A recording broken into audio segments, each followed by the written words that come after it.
We flew out from a very wet, windy and dark Prestwick airport on a 6 AM flight heading for Murcia. Storm Amy had us a little worried about our flight, but we left pretty much in time. It was nice to watch the sunrise, anticipating getting some nice warm miles in. When we arrived, Mark surprised us with a nice cycling related goodie bag, and we had a wee beer before getting our bikes built. Our base for the week was the La Torre Golf Resort in Torre Pacheco in eastern Murcia.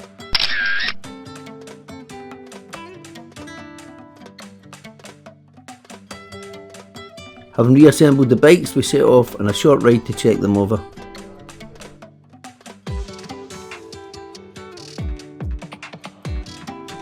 The weather was very pleasant for a first afternoon, and it was nice to be back out on the bikes in bib shorts and a short sleeve jersey.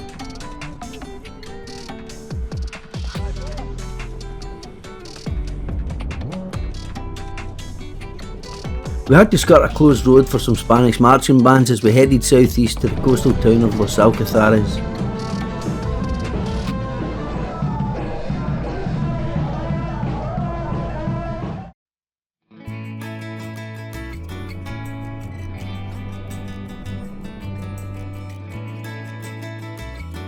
Terry led us down to a nice restaurant with an ocean view called La Encarnacion, where we stopped for a spot of lunch.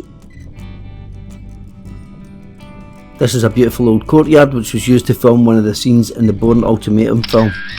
The fare and offer was really nice too.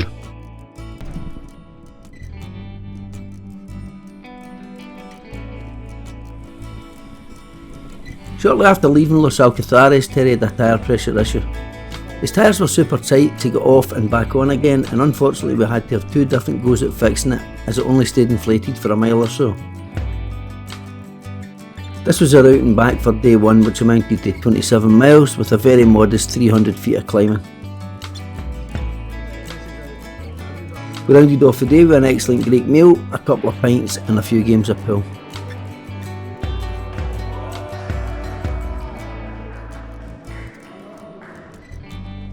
On day 2 we had a rain delayed start and headed for the climbs of Plata and Garachal. We met up with Mark and stopped for a bit of lunch before getting back on the saddles again. We found the price of the lunches and the food in general to be very good value for money, and we were pleasantly surprised every time we asked for La Cuenta por favor. And there was you guys thinking that my Spanish extended to no further than 5 cervezas.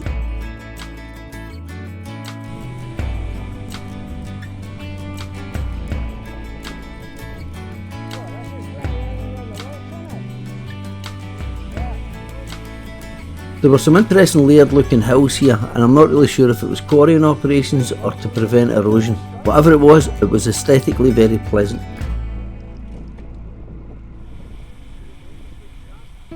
This was my favourite descent of the holiday.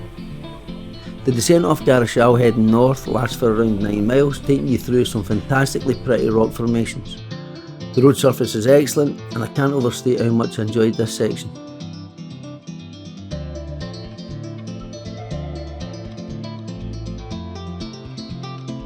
Murcia is probably better known as a golfing destination, and we passed multiple golf resorts on our pedals, but I think it could also become a very popular area for cyclists to visit. It certainly ticks a lot of boxes. Unfortunately, we were ultimately a little unlucky with the weather, which can usually be relied upon. Apart from that, the road surfaces are very good, the motorists are cyclist friendly, and the food was really tasty.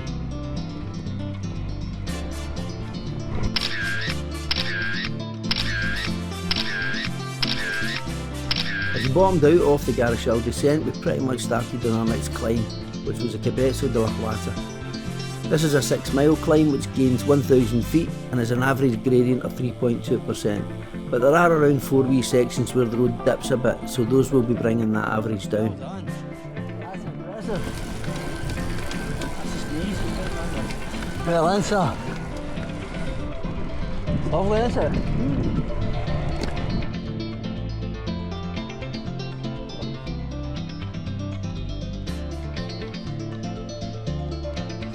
So this is Cabezo de la Plata, getting near the top, probably about almost kilometre 9, it's a 10-kilometre climb, and it's getting steep towards the top, average is about 7% maybe, towards the top. Very muggy, kind of thundery. It's been quite wet today, bit of a delayed start, so we didn't set off till 1:45. So we're getting there.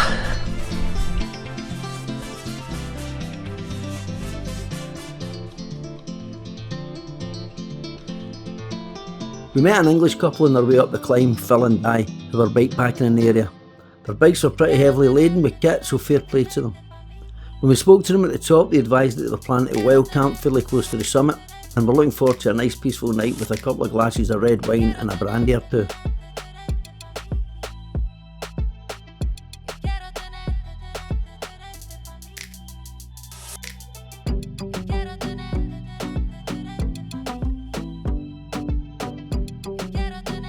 Leaving Phil and Di, we set off to enjoy the fruits of our labours on the 3-mile long Plata north to south descent. This was an enjoyable wee downhill scoot, and it was nice to take the pressure off the pedals for a bit. This is Stu here adopting his favoured but illegal cannonball position. He obviously didn't get the UCI memo. Well done, lads. Well done, Stu. Well done, Stu. The intrepid. Oh, Stu's just got some in mind. Wow, he's a bit heavy-handed there, lads. Get up these 2 hills. There's a big hill there at the...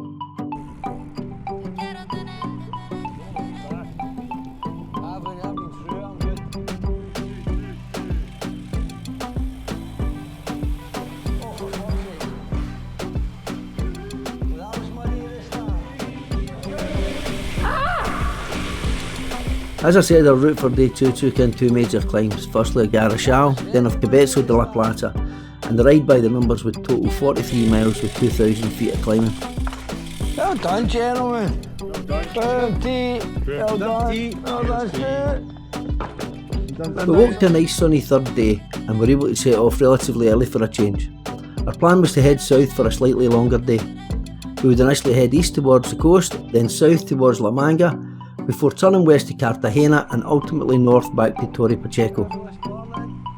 This was again upping the mileage to 65 miles with 1,600 feet of climbing. As we rode through La Tercia, the street was lined with these square trees which were really pretty, with topiary seeming to have been a thing here in certain places.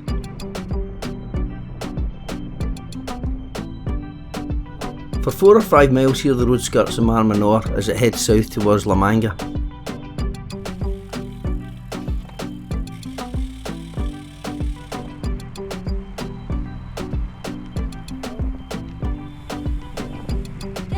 The La Manga golf courses and setup looked class as we climbed up the hill before heading over to Portman.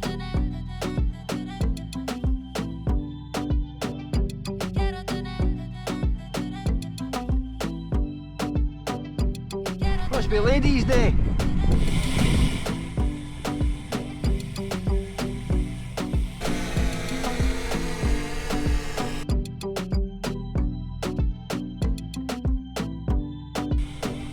From Portman Bay we then rolled over and dropped down into Cartagena.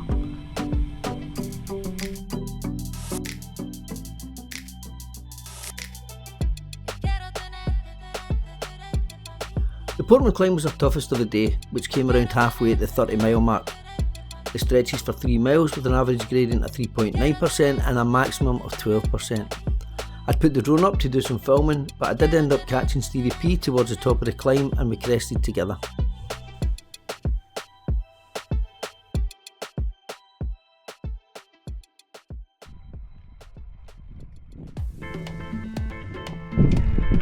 Very pretty. Looking over Portman there. Lovely. We've got about 3 miles to go on this climb. Stopped to get some footage of the boys with the drone. So I'm playing catch up a wee bit.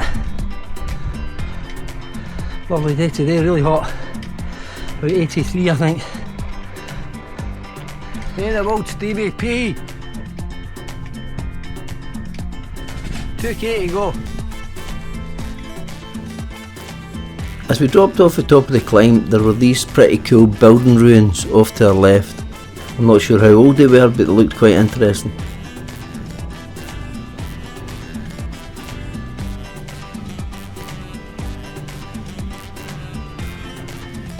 If you're enjoying this video, please consider giving it a like and subscribing to the channel, it really helps. Thanks. If you like to follow any of these routes or any of our other routes, you can do so by following me on Strava at Douglas Gilligan RACC or on Commute at Specialised Doug.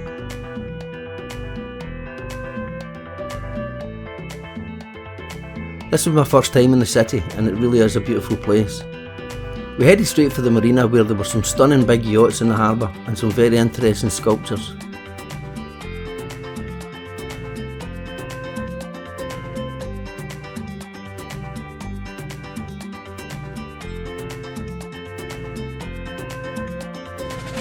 But this time we were getting peckish, so we stopped for a bit of lunch and some rehydration.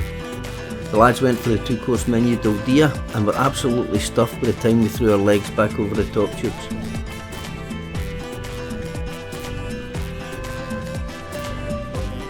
Marco then kept us right on the directions back out of town, well, mostly. Left!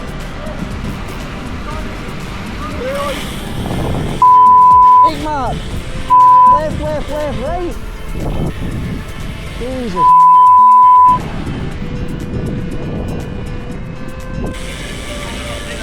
Left, left, left, right!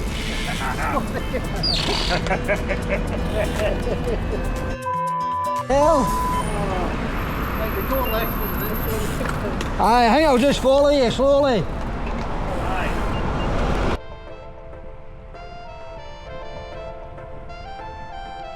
There's a fairly healthy smattering of cyclepath provision in the region, but where there wasn't, we found the drivers to be very respectful to the 1.5 metre pass rule. I think in all our time there we were only on the receiving end of one bad pass, and I would guess that was probably from a tourist.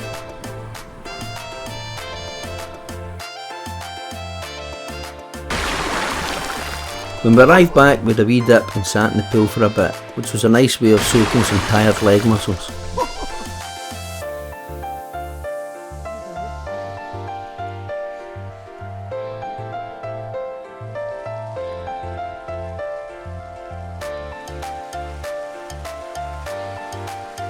Day 4 would see us heading north for a change on a clockwise loop up towards the very picturesque Pedrera reservoir.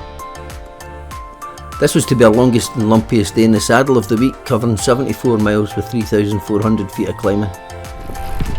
This is the start of the Plata climb from the south. Heading into that dip there. Visibility is just clearing a wee bit.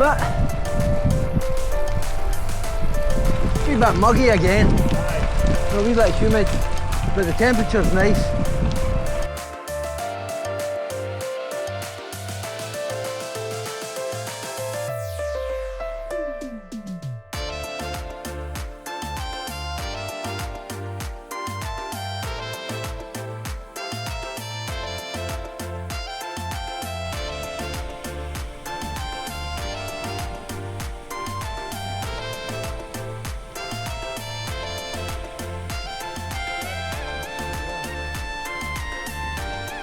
If you have any questions or comments, please leave them in the comments section and I'll try to answer them personally or ask those with significantly more local knowledge and get back to you.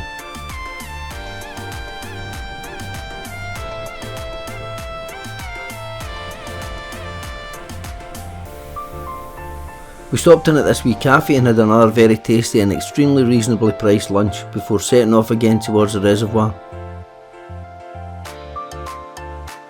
The water in the reservoir was a beautiful blue colour with sandy bank shores and it was very picturesque.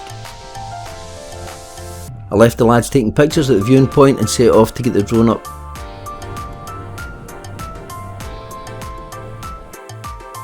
We were really lucky to have Terry and Marco with us. Between them they've both been cycling over here for many years and it was great to have guides with local knowledge of all the best routes.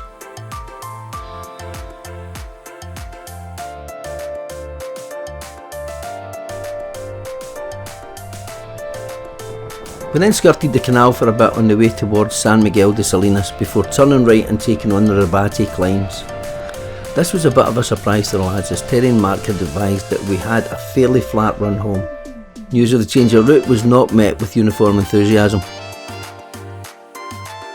The Rebate road was well worth taking though.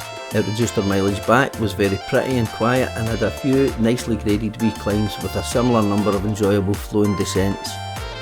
The highest average was 5% and the 6 climb section, which make up the Rabati road, lasted for about 8 miles. Our route back took us through Roda, where we popped into Marco's local for a beer before dropping him off at his house.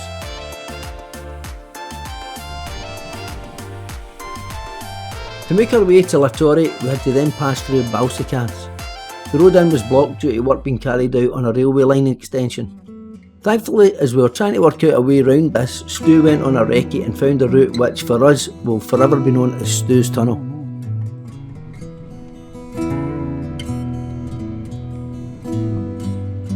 We stopped for a beer after our escape under the railway and got to meet this beautiful Great Dane. She was a lovely big specimen, but I'm pleased that I don't have to clean out her cage. Given the weather forecast of heavy rain, we decided to catch a train from Balsicas to Cartagena. The 30-minute journey cost us about £5 for a return, although you had to provide your passport and a phone number. We felt this was a little bit bureaucratic, and if travelling I'd recommend that you get to the train station early in case it's busy. We decided not to have any large meals, but to stop frequently and go down the tapas route. It worked out pretty well, as we had to take shelter quite a few times from some really heavy showers. Being rather ill prepared for such inconvenience, it wasn't long before we'd all purchased a €5 brolly each, although I think they maybe saw Terry coming in the big shop one day, as his was €12. It proved to be €5 or €12 well spent. To be honest, I think we were all pretty happy to be sitting on chairs rather than back on the saddles again, and our undercarriages were pleased with the rest. It would appear that the Spanish don't seem to be as hung up about their national flag as some countries do.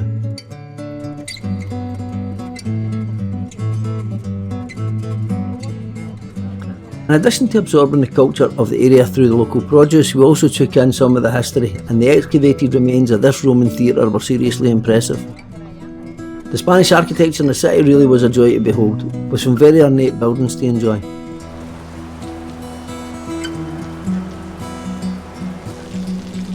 Despite the weather, we had a very enjoyable week.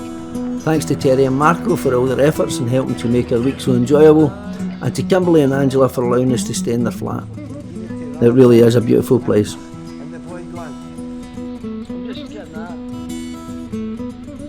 On the Thursday night, we waded through the Storm Channel runoff on the path through the golf course to get to the pub and watch Scotland play Greece. We then had to wash our feet and shoes in the fountains in the square before heading for the boozer.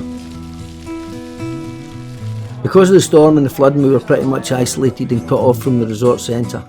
Thankfully, Marco came and picked us up and took us to one of his favourite Indian restaurants called Curry's. The food was excellent, and we also managed to stock up on some food and beer to keep us hydrated when we headed home to watch the impending night's thunderstorm. Stu and I headed over to Terry and Stevie's flat for a few beers and to watch the storm unfold. We got the tunes on and witnessed a really impressive thunder and lightning storm. The rainfall was at biblical levels, and just when we thought that it couldn't get any heavier, it did. At one point we discussed the possibility of building an ark to get us to the airport on a Sunday. During the storm we thought that it was sheet lightning that we were seeing, with only 1 or 2 instances of fork lightning, but on editing the footage it looks like it was all fork lightning, and it was striking so close to us that we couldn't see the forks because of the intense flashes.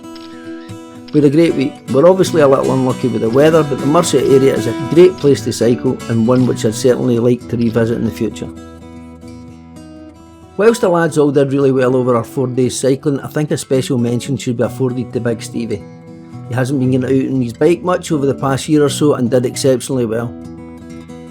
Terry, Marco and Stu were all going well, and over the week we managed 209 miles with 7,300 feet of climbing. Considering this was over 3.5 days, one of which was rain delayed, we didn't do too badly.